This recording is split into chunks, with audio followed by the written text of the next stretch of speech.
ይህ የምፅዓቱ አዋጅ ነጋሪ አገልግሎት ወቅታዊና ዕለታዊ ወጎችን በማቅረብ ትንታኔ የምንሰጥበት የተለያዩ እንግዶችንም በመጋበዝ የምናቀርብበት መድረክ ነው።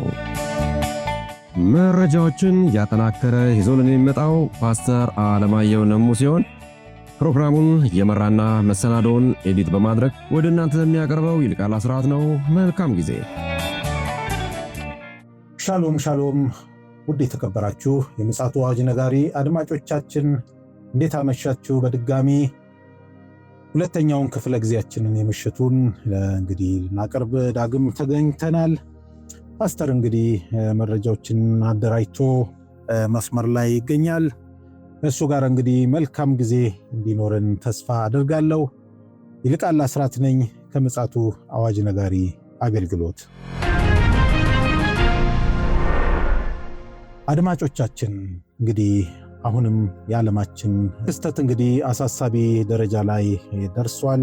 ዓለም እንግዲህ ጉዳይ ብሎ እየተከታተለን ያለው የዓለም ሕዝብ ነገር ግን ይሄ ክስተት ደግሞ ምን አይነት ዳፋ ይዞ ይመጣል ወይስ ተስፋ ይዞ ይመጣል የሚለውን በመረጃው የምናገኘው ይሆናል።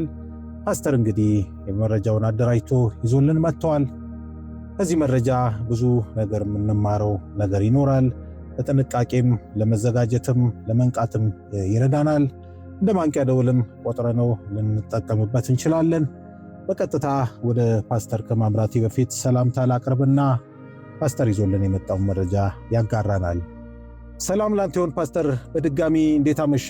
እንደምን አመሸ ወንድም ይልቃል። እግዚአብሔር ይመስገን። ዛሬ እንግዲህ በተከታታይ በምሽት ፕሮግራማችን እንግዲህ ብቅ ብለናል። ቀደም ሲል ተናግረናል በቀድሞ ፕሮግራማችን አርፍደን የመጣንበትን ጉዳይ። ይሁንና እንግዲህ አንተ ሌላ መረጃም ይዘህልን መጥተሃል። እስኪን መረጃ እናዳምጥ። እንግዲህ በትናንትናው ዕለት የትራምፕ ያቋቋሙት የሰላም ቦርድ ስብሰባ አድርጎ ነበረ። ይህ ስብሰባ እንደውም ምናልባት በኢራንና በአሜሪካ እስራኤል መካከል የተከፈተውን ጦርነት ይወያያል፣ ይዳስሳል ተብሎ ነበረ የታሰበው። ነገር ግን የሆነው ነገር ምንድነው? በሐማስ ትጥቅ እንዲፈታ የሚያስገድድ የሰላም እቅድ ነው የቀረበው። ምናልባትም አሁን ላይ እስራኤል በሁለት ቦታ ጫና አለባት። አንደኛው በደቡብ ሊባኖስ በሂዝቦላ፣ ሰሜን እስራኤል እየተጠቃ ነው ያለው። ሊባኖስን ደግሞ በእግረኛ ለመውረር በመካናይዝድ እና በእግረኛ ለመውረር ከፍተኛ ዝግጅት አጠናቃ ቢያንስ ወደ 15 እና 20 ኪሎ ሜትር ይላሉ ግማሾቹ ወደ ውስጥ ደቡብ ሊባኖስ ውስጥ ገብታ ያለችበት ሰዓት ነው ያለው እና ከሂዝቦላ ጋር ቀጥተኛ ፍልሚያም በስሱ የተጀመረበት ወቅት ላይ ነው ያለውና ይሄ ሁኔታ ባለበት ሂዝቦላ ትጥቁን እንዲፈታ የሚል ነገር ነው እየተወሰነ ያለው። በመካከለኛው ምስራቅ ሰላምን ለማውረድ አዲስ ጥሪ እየተደረገ ነው አሁን ላይ። ይህም ጥሪ እንግዲህ ፕሬዚዳንት ዶናልድ ትራምፕ ያቋቋሙት የዓለም አቀፉ የሰላም ቦርድ የሐማስ ታጣቂዎች የያዙትን ከባድ መሳሪያ በሙሉ እንዲያስረክቡና የገነቡትን የዋሻ መስመር ካርታ እንዲያሳውቁ የሚጠይቅ የሰላም ውሳኔ ሀሳብ ቀርቧል። እንግዲህ ይህንን ሐማስ እንዴት ነው የሚመለከተው? ሐማስ በእርግጥ በዚህ ሰዓት ይህንን የሰላም ሀሳብስ ይቀበላሉ? በእርግጥ ሐማስ አስገራሚ ቡድን መሆኑን ባለፈው አንድ ዜና ላይ ጋር እንትን ብለናል፣ ተመልክተናል። ለኢራን ጦርነቱን እንድታቆም በተለይም የአረብ ሀገሮችን እንዳትመታና የገልፍ ሀገሮችን እንዳደበድብ የሚጠይቅ እንደሆነና ግራሷን መከላከሏ ግን ፍትሐዊ ነው የሚል ነገር ነበረ። ይህንን ተመልክተናልና እንግዲህ ሐማስ ደግሞ በኢራን እንደሚደገፍ ታወቃል። ሌሎቹም የአረብ ሀገሮች ይደግፉታል። የፍልስጤም ነፃ አውጪ ድርጅት አድርገው ስለሚያዩትና ከእስራኤል ጋር ያለው ግጭት በድንበርና በህልውና በእነሱ ህልውና ብለው የሚጠሩት በኢየሩሳሌም ጉዳይ ስለሆነ አረቦቹ ኢየሩሳሌም የኛ ቅድስት ከተማ ነች ይላሉ። አይሁዶችና ደግሞ ክርስቲያኖች የለም የኛ ቅድስት ከተማ ነች ብለው ክርክር ያለበት ጉግት ያለበት ከተማ ነው። ስለዚህ እንግዲህ እስራኤል ከታሪካዊነት መነሻ አንጻር አይታ ነው እስካሁን ድረስ ግን የሚገርም ነገር ይሄ ጦርነት ሁሉ እየተካሄደ ያለ አልፎ አልፎ እስራኤል በፍልስጤሞች ላይ ድብደባዎች ይካሄዳሉ። አልፎ አልፎ ተኩሶች አሉ መጠነኛም ቢሆኑ። እንደውም ከዚህ በፊት ታስታውስ ከሆነ ግብፅና ቱርክ ኳታሪ ትመስለኛለች ሶስቱ የጋራ መግለጫ አውጥተው ነበር። እስካሁን እስራኤል የሰላም ስምምነቱን አላከበረችም የሚልና ይህንን የሰላም ስምምነት ማክበር አለባት አልተከበረም የሚል ነው። እንግዲህ አሁን ደግሞ ጥሪ እየተደረገ ያለው ለሐማስ ነው። ጥሪ ያደረገው ትጥቁን ይፍታ ያስረክብ። እንደገና ደግሞ ከተማ ውስጥ የተገነቡ ዋሻዎች አሉ ውስጥ ለውስጥ የሚል አንዳንዶቹ እንደውም እስከ ግብፅ ሲና በረሃ ይደርሳል ብለው ነው የሚገምቱት። ሊሆንም ይችላል። ምክንያቱም መሳሪያ ማግኘት አለበት ሐማስ ለመዋጋት ጥይት ማግኘት አለበት፣ ቀለም ማግኘት አለበት። እነዚህን ደግሞ የሚያስገባባቸው በቀጥተኛ መስመር ሊያስገባ አይችልም። የባህሩን መስመር እስራኤል ትቆጣጠረዋለች። የምድሩንም መስመርም ደግሞ በተለያየ እስራኤል በቴክኖሎጂ የምትታማ ሀገር ስላልሆነች ትቆጣጠረዋለች እና ስለዚህ የዚህን የዋሻውንም ካርታ ጭምር ነው እንዲያስረክብ እየተጠየቀ ያለው እና ሐማስ እና ሌሎች የታጠቁ ቡድኖች የሮኬት ማስወንጨፊያዎችን ጨምሮ ሁሉንም ከባድ መሳሪያዎች ለቦርዱ እንዲያስረክቡ ይጠበቃል። ቡድኑ በጋዛ ስር የዘረጋውን ውስብስብ ዋሻ መስመርም ካርታ በሙሉ ለቦርዱ ይፋ ማድረግ አለበት የሚል እኔ ግን እስከምረዳው ድረስ ምናልባትም ከዚህ በፊት ብዙ ጊዜ አንተም ሳትታዘብ አልቀርም ስናገር ሰምተህ ሊሆን ይችላል። ሐማስ ይህንን ያደርጋል ብዬ አላምንም፣ አልጠብቅም። ለምን መሰለህ? አንደኛ ሐማስ በሚመሰረተው የጋዛ መንግስት ውስጥ መሳተፍ ይፈልጋል። ሁለተኛው ተልእኮ እርሱ እስከ ኢየሩሳሌም ድረስ ያለው ተልእኮ ነው። ተልእኮ አለኝ ብሎ የሚል የተወሰዱ መሬቶችን ማስመለስ ይፈልጋል። ሶስተኛው ሀገር መሆን ይፈልጋል። ፍልስጤም ሀገር እንድትሆን ትፈልጋለች። ባለፈው ዓመት 145 ሀገሮች መስከረም ላይ ታስታውስ ከሆነ 145 ሀገሮች ማለት በፈረንጆቹ ባለፈው ማለት ነው 2025 በእኛ 2018 145 ሀገሮች ፍልስጤም ሀገር እንዲሆን እውቅና በመስጠት ድጋፍ በመስጠት ድምፅ በመስጠት አጽድቀዋል። ይሁን እንጂ ያ ድምፅ ተግባራዊ በድምፅ በመሻር አልሆነም። ምንም በቃ አልሆነም። አሜሪካ ሻረችውም አልሻረችውም አልሆነም። አየር ላይ ያለ ነገር ነው። አሁን የአሜሪካ ከእስራኤል ጎን የመቆምና ፍልስጤማውያኖች ደግሞ ጋር እነ እንግሊዝ ሁሉ እንግዲህ ፈረንሳይ፣ ጀርመን፣ እንግሊዝ፣ ካናዳ ሳይቀር ስፔን፣ አውስትራሊያ ሳይቀሩ ድምፅ ቢሰጡም ይሄ ያለው ነገር ምንድነው? እስካሁን ድረስ ባለው ሁኔታ ከግብ የደረሰ አይደለም። ከዚህ አንጻር ዶናልድ ትራምፕ አዲስ መንግስት አቋቁመዋል። ቦርድ የሚል ጋዛን የሚያስተዳድር የሰላም ቦርድ። እንደውም ብዙዎች ይሄ ቦርድ ሲቋቋም ትችት አቅርበዋል። የተባበሩ መንግስታት ድርጅትን ስራ የሚተካ ነው እና አግባብና ስልጣን ማንዴት የለውም የሚልም ነገር ተነስቷል። እነዚህ ነገሮች መነሳታቸው አግባብ ናቸው? አዎ አግባብ ናቸው። መነሳታቸው በትክክልም አግባብ ናቸው። ነገር ግን አሁን ይሄ ቦርዱ ከተለያዩ ሀገሮቹ የተወጣጣም ቢሆንም ይህንን ነገር እንዲረከብ እንትን ብለዋል፣ ውሳኔ ያስተላልፈዋል። እንግዲህ ሐማስ ትጥቅ መፍታቱ ሲጀምር ይላል የእስራኤል ጦር ከጋዛ ቀስ በቀስ እንዲወጣና የጋዛ መልሶ ግንባታ ስራ እንዲጀመር እቅድ ይይዛል። ሐማስ ለቀረበለት ጥያቄ በአንድ ሳምንት ጊዜ ውስጥ ምላሽ እንዲሰጥ ተጠይቋል። እስራኤል ደግሞ ትጥቅም ቢፈታ አልወጣም ብላለች እኮ። ይሄ የለው ወይም ደግሞ ቢጫ መስመር ከሚባለው አሁን ካለችበት እንደማትወጣ በተደጋጋሚ ገልጻለች።